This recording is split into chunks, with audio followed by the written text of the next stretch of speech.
अरे आगे से हटिए ना। अरे किनारे होइए ना, आप थोड़ा होइए ना।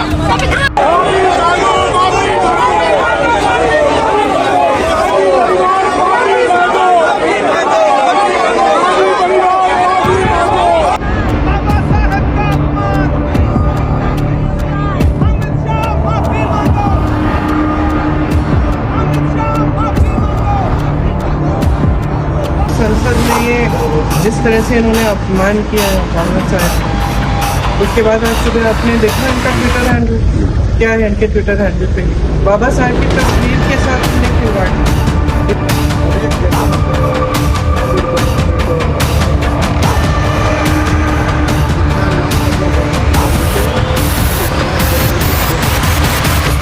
आज आपने देखा कि पूरे देश में क्या हुआ। हर जगह बस बाबा साहब का अपमान नहीं सहेगा हिंदुस्तान। बाबा साहब का अपमान नहीं सहेगा हिंदुस्तान। अंबेडकर जी का अपमान नहीं सहेगा हिंदुस्तान। बिल्कुल सही बात है भैया। अंबेडकर जी का अपमान जिसने भी सहा, समझ लो उससे बड़ा इस दुनिया में बेवकूफ आदमी कोई नहीं है। क्योंकि अंबेडकर जी ने जो संविधान बनाया वो इतना महत्व आपके लाइफ में रखता है, इस बात को आप अच्छे से समझते हैं। तो मुझे लगता है कि अंबेडकर जी का अपमान जो भी करे, किसने किया ये अलग की बात है, पर अंबेडकर जी का अपमान और संविधान का अपमान हमें कभी नहीं सहना है।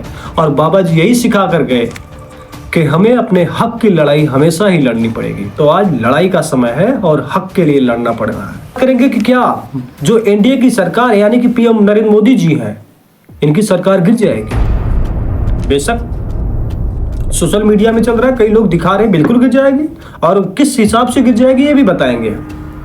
तो सबसे पहले हम चलते हैं कि एनडीए सरकार इस टाइम पे जब चल रही है, इसके पास कितने सांसद और कितना आंकड़ा है। तो इनके पास 292 सांसद हैं गठबंधन एनडीए को मिला के। लेकिन इन्हीं में चंद टीडीपी की है 16 सीटें हैं, नीतीश कुमार की 12 सीटें हैं, रामविलास और एलजेपी वाली पार्टी इनके पास 5 सीटें हैं।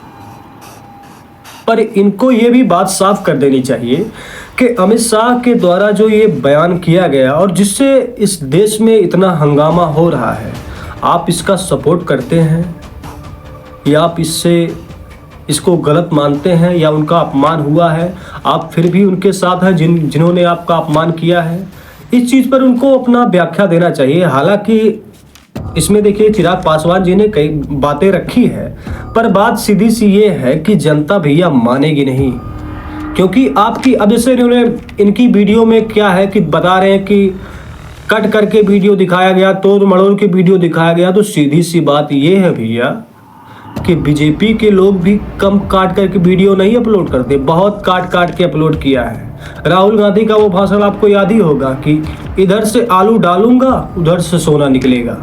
तो ये बात कट करके नहीं लगाई गई तो क्या था, उनका पूरा भाफड़ जब आपको सुनेंगे तब समझ में आएगा। तो अब हम बात करेंगे सीधे सरकार गिरेगी कैसे। सरकार गिरने के लिए आपको 3 पार्टियां अगर छोड़ देती हैं एनडीए की सरकार, 3 पार्टियां अगर छोड़ देती है एनडीए की सरकार, तो सरकार गई धड़ाम से। मोदी जी कुर्सी से उतरे एकदम बिल्कुल जैसे पका हुआ आम गिरता थम, वैसे गिर जाएंगे मोदी जी धम। लेकिन अगर 3 पार्टियां हटती हैं, और 3 पार्टियां कौन सी हैं? 3 पार्टियां में हैं टीडीपी, नीतीश कुमार और रामविलास यानी कि चिराग पासवान। ये तीनों लोगों की पार्टियां अगर एनडीए सरकार से दूरी बना लेती हैं तो गई हो जाएगी। और यही तीनों पार्टियां 33 सांसदों के साथ अगर इंडिया गठबंधन में शामिल होती हैं तो इनके पास सीटें कितनी हो जाएगी? 67, या हो सकता है 67 से 68 69 हो जाए। 2 4 5 सीटों की कमी रहेगी। वो तो जब सरकार बनने की बात होती है तो किसी न किसी को मंत्री बनाने का ऑफर दे दिया जाएगा। 1-2 सांसद इधर उधर से और एनडीए से भी आ सकते हैं, क्योंकि जब मंत्री का, जब आपको पता ही है कि मलाई खाने का शौक किसको नहीं है। हम भी खाना चाहते हैं, आप भी खाना चाहते हैं, तो आजकल मलाई का खेल चल रहा है। चलिए आगे बढ़ते हैं। तो इस तरह से 3 पार्टियों के हटने से गिर जाएगी मोदी जी की सरकार। अब तीनों पार्टियों को साफ कर देना चाहिए कि अंबेडकर जी का जो अपमान हुआ है, जो जनता जान रही है, जो वीडियो आया है, जो भी कटा छटा वीडियो आया है, उस पर उनकी क्या प्रक्रिया है। सबसे पहला बात, और आगे। और जनता को भी ध्यान देना चाहिए कि अगर भीमराव अंबेडकर जी का अपमान हुआ है, इस तरह से अपमान होना भी बहुत बुरी बात है, इस बात को मैं साफ कर देता हूँ। लेकिन जनता को भी ये सोचना चाहिए कि जिनको हमने सांसद बनाए तीनों पार्टियों में, क्या वो हमारे संविधान और हमारे बाबा जी का सम्मान कर रहे हैं? उनकी सरकार जिनकी वजह से सरकार चल रही, वो सरकार सम्मान कर रही है?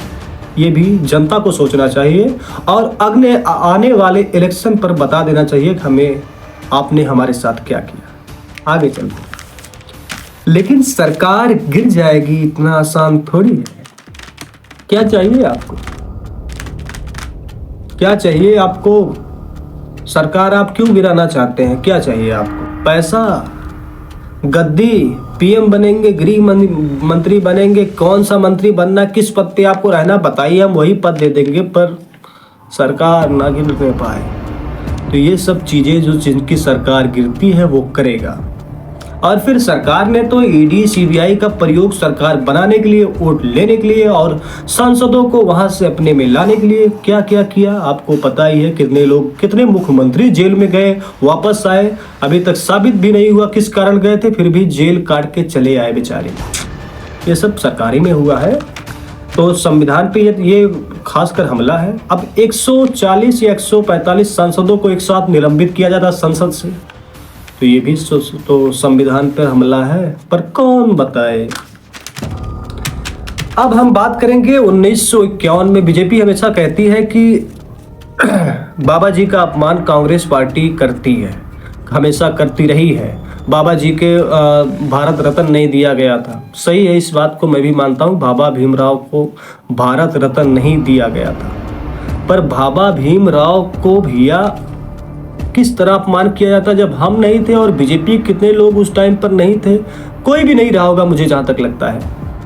तो उन्हें सच्चाई क्या है क्या पता है। और आजकल जो मीडिया है, जो प्रचार, जो न्यूज वाले, गूगल पे आप सर्च करोगे दुनिया की तमाम बातें नजर आ जाएंगी सामने। और कुछ बातें तो ऐसी आ जाती जो मोदी जी बताए, बस मीडिया वाले वही छाप देते, वही पढ़ते रहो।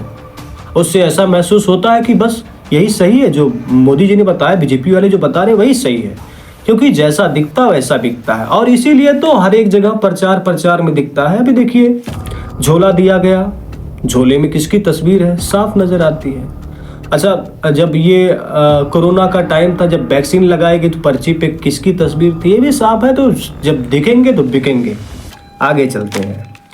तो उस टाइम पर एक हिंदू बिल कोड आया था, उसमें सभी लोगों का सम्मान और सबका अधिकार की बात थी। जैसे महिलाओं के प्रति ज्यादा था, महिलाओं की और कई सारी चीजें थी, थोड़ा हम उसके बारे में बताएंगे। तो डॉक्टर बाबा साहब अंबेडकर एक काबिल वकील थे।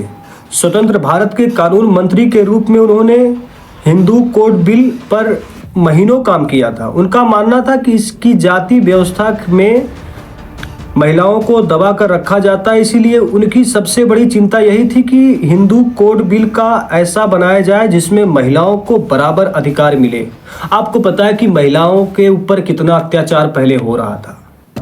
तो ये बिल खासकर महिलाओं के लिए बाबा भीमराव अंबेडकर लाना चाहते थे 1951 में।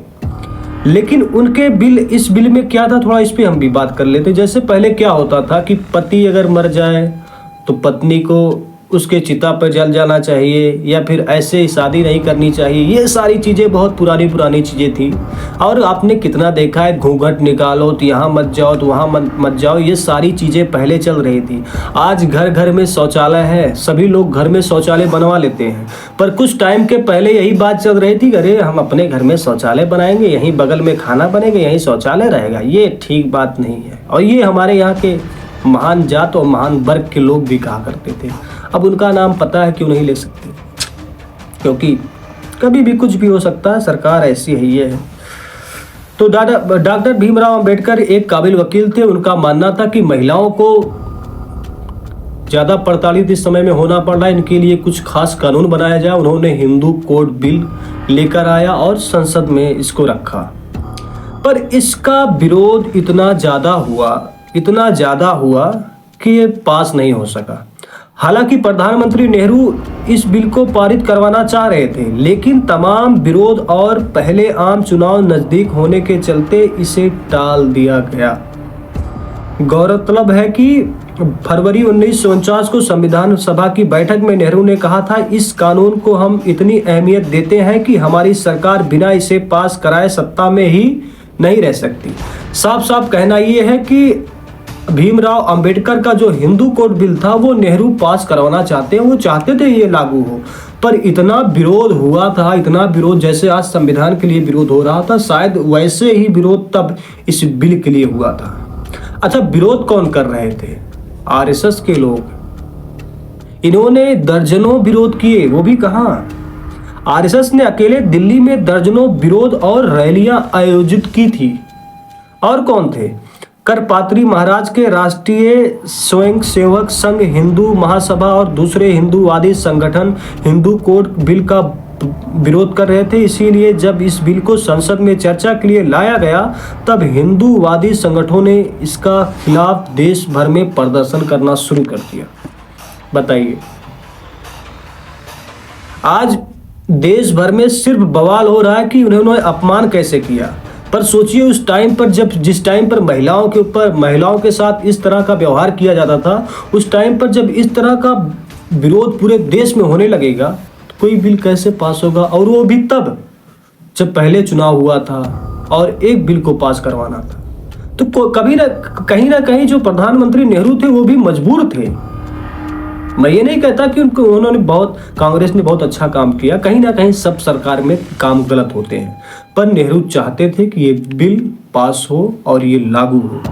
वहीं अंबेडकर हिंदू कोड बिल पारित करवाने को लेकर काफी चिंतित थे। वे कहते थे, मुझे भारतीय संविधान के निर्माण से अधिक दिलचस्पी खुशी है कि मेरा हिंदू कोड जो बिल है ये लागू हो जाए और संसद में पास हो जाए, लेकिन यह बिल उस समय पारित नहीं हो सका। अंबेडकर ने हिंदू कोड बिल समेत अन्य मुद्दों को लेकर कानून मंत्री पद से इस्तीफा दे दिया। उन्होंने कहा कि जब मेरी जो खुशी है, मेरी जो कामना है, मैं उतना खुश संविधान बनाने को, निर्माण को लेकर नहीं होता जितना मुझे ये बिल पास हो जाता। उनकी खुशी इसमें थी और नेहरू चाहते भी थे, पर विरोध की वजह से ये नहीं हो पाया। और इन्हीं के साथ कुछ और मुद्दों के साथ उन्होंने, जब उनका ये पास नहीं हुआ तो बस उन्होंने छोड़ दिया, इस्तीफा दे दिया। मंत्रिमंडल, कानून मंत्री थे वो, छोड़ दिया उसे। अब बीजेपी के लोग इसको किस तरह से बताते हैं आप समझ सकते हैं। ये बात करते हैं कि इंदिरा गांधी जी ने इमरजेंसी लगाई, सभी चीजें हैं, सब मानते हैं कि लगाई है, गलत हुआ था, लेकिन इसके बाद फिर सरकार इंदिरा गांधी की बनती 1980 में, वो भी 350 सीटों के प्लस के बाद। जनता ने माफ कर चुका था जनता, पर देखिए बात सामने है। तो सोचने वाली बात यही है। और सबसे अच्छी बात यह है कि आज हमारे देश में देखिए बात यह है कि जहां मोदी जी की जय, मोदी मोदी मोदी मोदी, उनके सांसद विधायक मोदी मोदी जी के नारे लगाते हैं, ऐसा वही लोग आज जय संविधान, जय भीम, नहीं सहेगा अंबेडकर जी का, नहीं सहेंगे अपमान, न होगा हिंदुस्तान, ऐसा कुछ है जो भी है।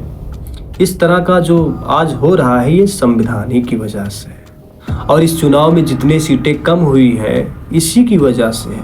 नहीं तो आप देखो, दोनों पहले के सरकार वाले, जो भारतीय जनता पार्टी सरकार थी, मोदी है तो मुमकिन है, कई प्रकार के नारे थे, कई चीजें निकल के सामने आ रही थी। ये तो 2024 में हुआ कि कमाल हो गया संविधान को लेकर।